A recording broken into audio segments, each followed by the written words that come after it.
From Las Vegas, it's Dry Heat with Mike Davis. I am joined right now by one of my heroes, a childhood hero of mine. I was, a short Jewish boy growing up in Cherry Hill, New Jersey. I wanted to be like Allen Iverson. Of course, I wanted to be like Kobe Bryant, but I also wanted to be like the Jewish Jordan, Tamir Goodman, a guy who's a legend amongst all Jewish families, basketball, folklore. This guy is a legendary figure when it comes to basketball. We're so pleased to be joined by Tamir Goodman right now. He's got a brand new children's book coming out called Live Your Dream, the story of a Jewish basketball all-star. Tamir Goodman comes to us right now from Israel. Tamir, thanks so much for being with us. It's an honor to speak with you. Thank you so much for having me. It's a great pleasure and honor to be on the show. So let's set the stage about a little bit of your life before we get into this book, because you're such an inspiration to so many people.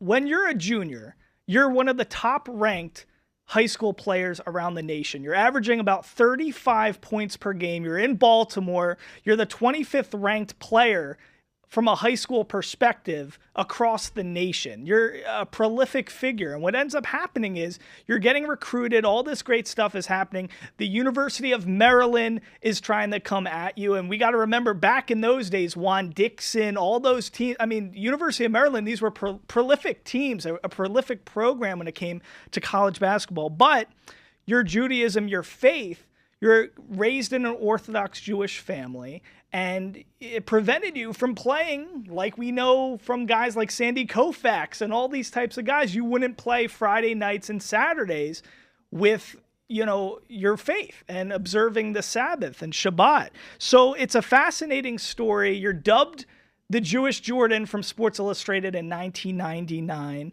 and you go on to have this tremendous career. We're going to break down all these things, but when you're reflecting back and you're thinking, you have a son now who's a 6'3" point guard who's doing a lot of good stuff. When you reflect back and you think about your Judaism, your faith, do you feel sometimes like, man, I should have maybe gave a little bit in certain directions just so I could have seen the full potential of what I could have put on display? That's a really great question. I actually feel the opposite. I feel like my Judaism gave me purpose. It gave me guidance. It gave me clarity. It gave me inspiration.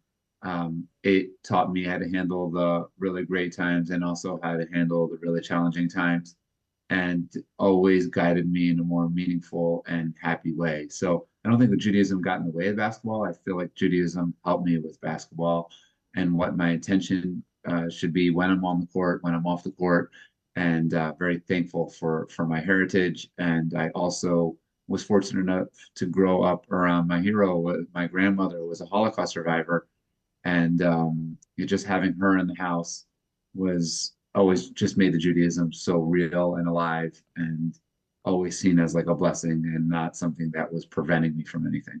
It's a fascinating thing. You end up going to Towson, right in your own backyard. And, eventually you go on to play for Maccabi Tel Aviv, David Blatt, who we all know coached the Cavs with LeBron. But this is how good you were. A Capital Classic All-Star game. You won the MVP of that. This is an award that Shaq and LeBron won. So do you even, now you're a parent, you understand things. Does it even register just how good you were? How did you become such a tremendous basketball player? I'm so curious the effort, the hard work you put in to get to this degree of professionalism at such a young age. Well, first, I fell in love with the game. It starts with falling in love with the game. And then, thank God I was surrounded in the perfect scenario. My parents were very supportive of me. My coach who raised me, I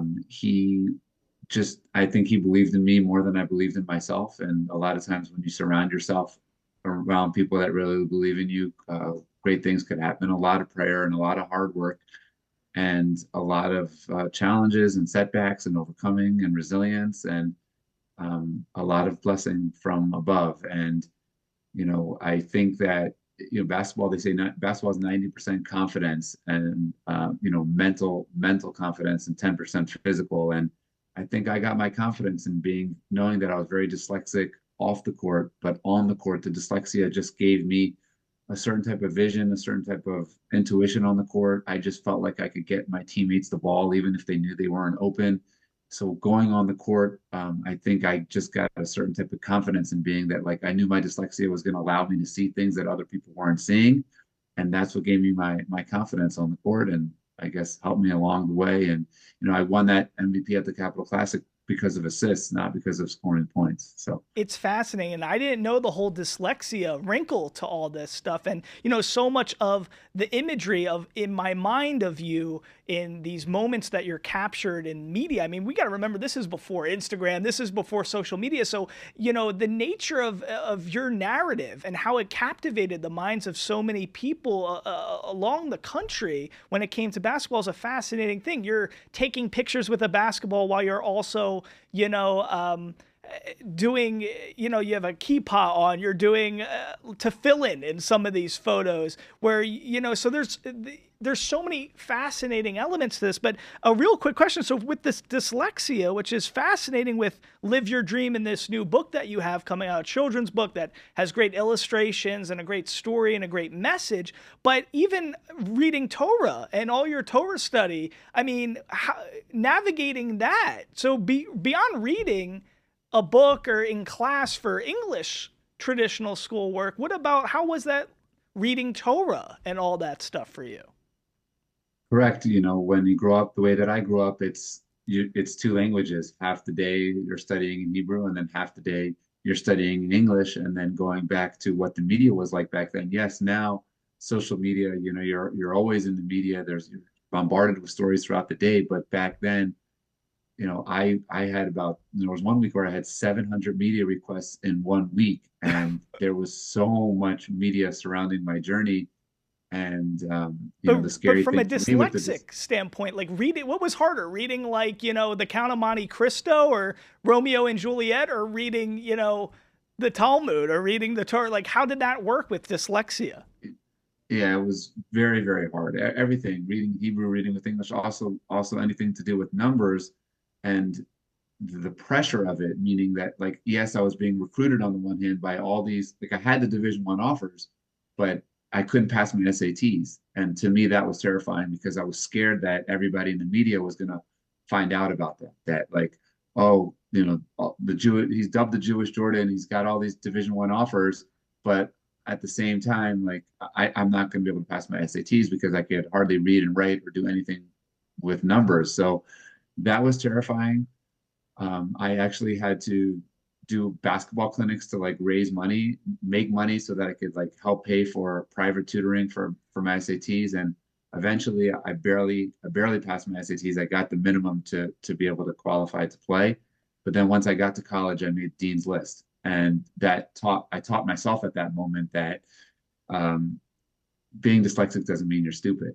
I barely passed my SATs, but once I got my shot here in college, I made Dean's List. And I just put in my mind at that moment that like one day, if I ever become a pro player or whatever it is, I want to try to inspire kids that may have learning difficulties to let them know that they are not stupid. They're smart, and they're smart in a really unique way. And that's why I'm very excited about this book. And the culture wasn't the same as it is today. Back in, today, there's all these resources at everyone's disposal. If a child has that, even understanding and calling, speaking into existence what you have. At what age did you even realize, because you just think you're living your normal life. At what age do you realize, oh, I actually have a medical, condition here. There's something that is different about me that I'm not even, aware of. From a very young age, I knew that there was some serious struggles. I had to go to tutor before school every day. I remember crying in one of my principal's office and just trying to let him know that I was not stupid. Like I'm telling you, just give me a shot, because they kept on, putting me in these special classes. And like you said, the awareness just wasn't there. The way we spoke, the way we understood learning difficulties was just very different back then. I think like basketball training and the mindset of basketball of being resilient and overcoming and getting back out there. You miss shots, you got to get back up and continue shooting, and things like that. I think helped me in the classroom, because I just kept on trying and trying and trying, no matter how many times I failed.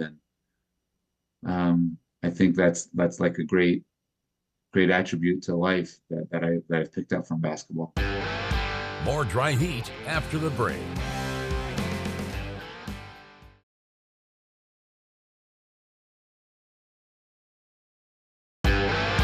You're watching Dry Heat with Mike Davis.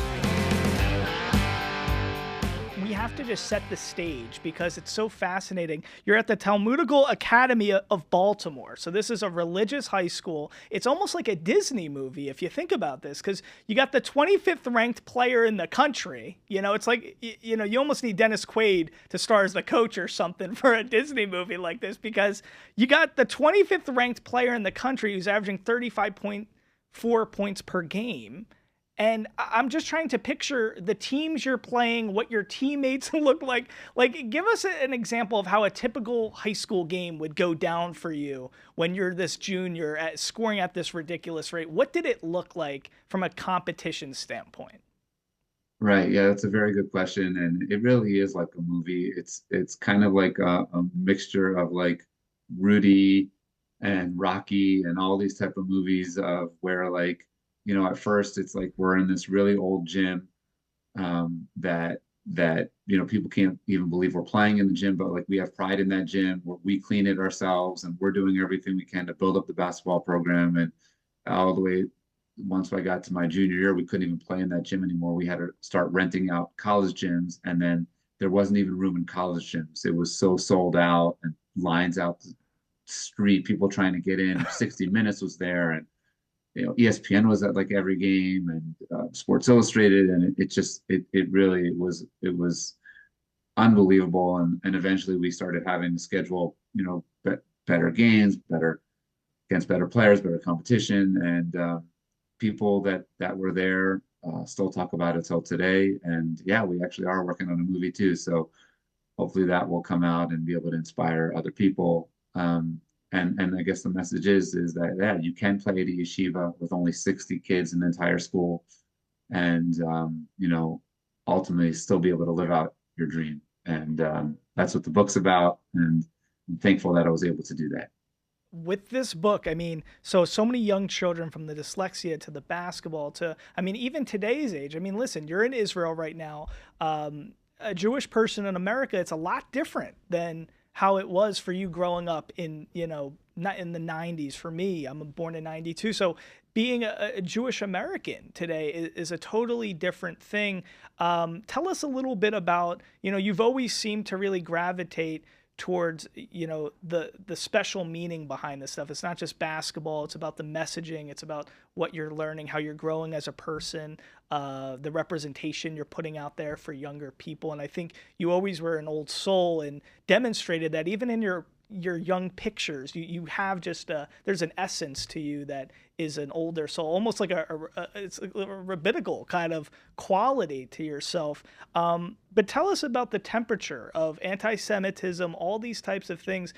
In a lot of ways, the Jewish Jordan story is more important than ever, I think, especially for young Jewish kids. And this is a book for everybody, but selfishly, as a Jewish American, as a kid who my grandparents were, Holocaust survivors as well, my great grandparents. So to me, I think this book, the timing of it, Live Your Dream, the story of a Jewish basketball all-star, leaning into that, what does it mean to you right now? And why is this more important than ever, this tale?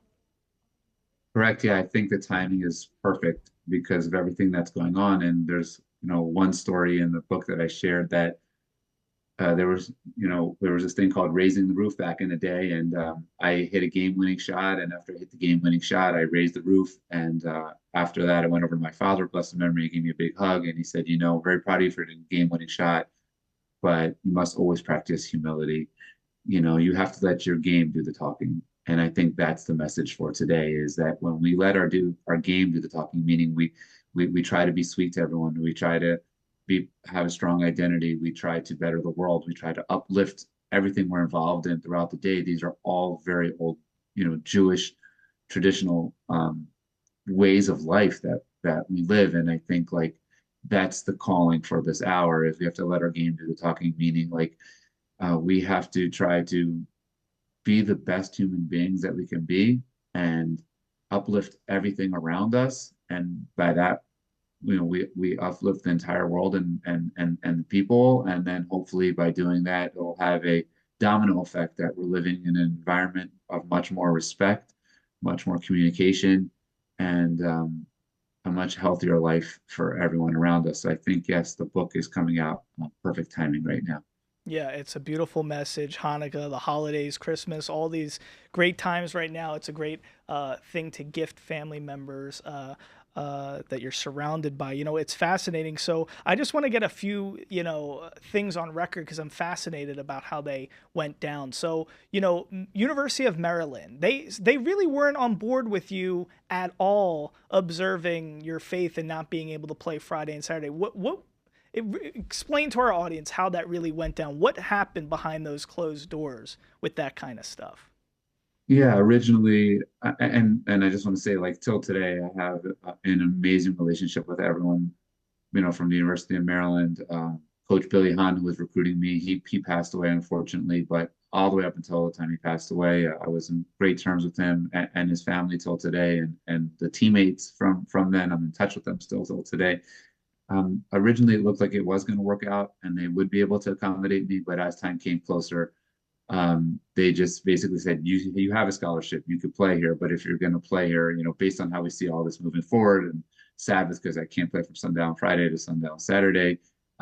If I wanted to stay and play, I'd have to play on the Sabbath. And I just said, Coach, thank you so much for the opportunity, but for Jewish people, Shabbat is more important than basketball. And they just gave back the scholarship. There was no hard turn. No, no, Wow. everybody understood it. And thankfully, Towson University was able to change the schedule. So I was able to live out my dream and do something impossible of earning a Division I scholarship without playing on the Jewish Sabbath while wearing my kippah on my head. The coaching staff just came over to my house. My father took out a Jewish calendar. We went over all the dates. They took down notes and they put together a proposal and they were able to change the schedule. And I am forever grateful to the coaches and my teammates who made that possible. It's something that changed my life forever. I'm forever grateful for. And then hopefully through this book, kids should be able to understand that even if they come from a different background or they have some type of learning difficulty, they can still live out their dream. Dry Heat with Mike Davis will be right back.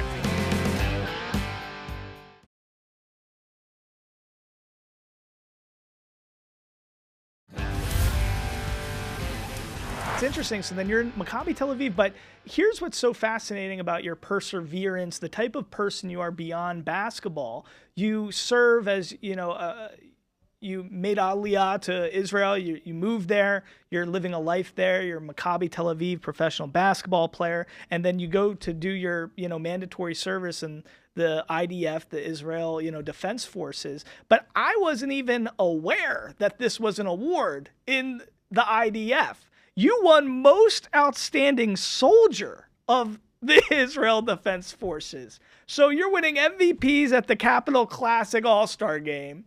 You're doing all these tremendous things. And then even when it comes to the Defense Forces, the Army, you're actually winning awards there. What is it about your makeup that's so special? I know you're a very humble guy. You mentioned your father.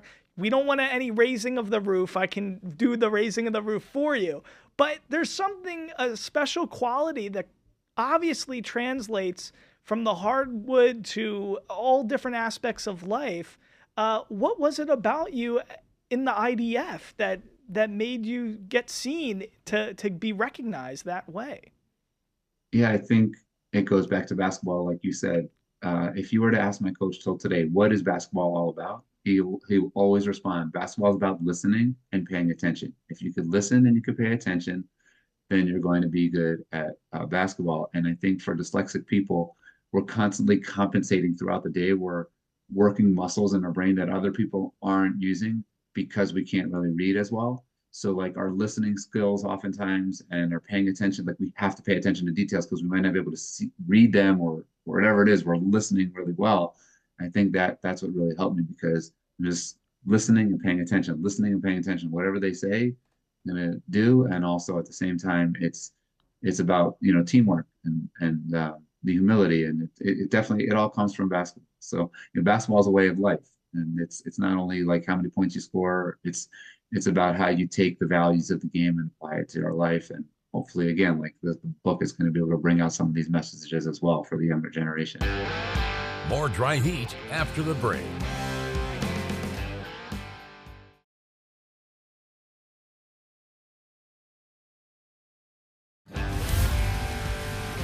Tamir Goodman, Jewish Jordan, dubbed that, coined that by Sports Illustrated back in 1999. He's still doing so many tremendous things in our world. You got to make sure you go check out Live Your Dream, the story of a Jewish basketball all-star. Perfect Christmas, Hanukkah, holiday gift for you and your family and your loved ones. I'm going to be Shomer Shabbos for the weekend. I'm going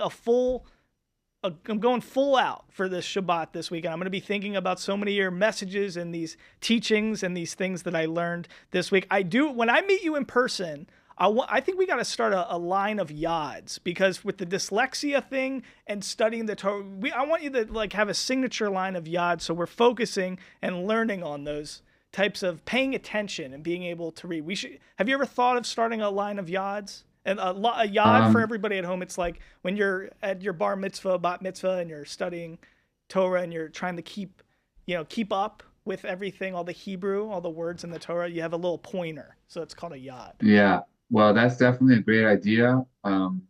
In the meantime, I could say that this book is kind of like a little yad because it's written in a special print for kids with dyslexia and learning difficulties. So we start with the book, and then maybe one day we'll move towards like, special yad that could help people with learning difficulties. That sounds like a really good idea. There you go. Tamir Goodman, he's like a yad. He's a human yad. He's showing us the way. We love it, Tamir. Thank you so much for everything you're doing. A great inspiration. You meant a lot to me. Still to this day, but as a young kid, you meant a lot to many of us out there. So we really appreciate everything you're doing. Good luck to your son, and good luck with this book. We appreciate you spending some time with us. Thank you so much for watching Dry Heat with Mike Davis. Go to our YouTube page, Silver State Sports, to hear our complete interviews.